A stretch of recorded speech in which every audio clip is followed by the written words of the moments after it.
ઉત્તરાયણના પ્રસંગોપાત જનતાની સેફટી માટે મહેરબાન શ્રી પોલીસ અધિક્ષક તરફથી બંદોબસ્ત ગોઠવવામાં આવેલ છે। તે ઉપરાંત ટ્રાફિક વ્યવસ્થા અને એ સિવાયના લોકો જે પ્રસંગોપાત પતંગ ચગાવવા જે એમાં જે વપરાતું મટીરિયલ્સ ખાસ દોરી, જેનાથી અમુક દોરીઓ એવી જે કેમિકલયુક્ત આવે છે કે જેનાથી ગળાના ભાગે કે શરીરના કોઈપણ ભાગે લાગે તો એનાથી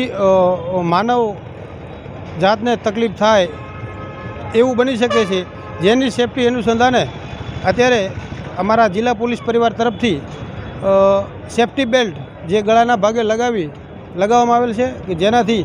ગળાને નુકસાન થતું અટકાવી શકાય અને કોઈ મોટો ઇસ્યુ ઊભો ન થાય તેવા પ્રયત્નો કરવામાં આવેલ છે જનહિત માટે। અને આવા પ્રયત્નો પબ્લિક સાથે રહી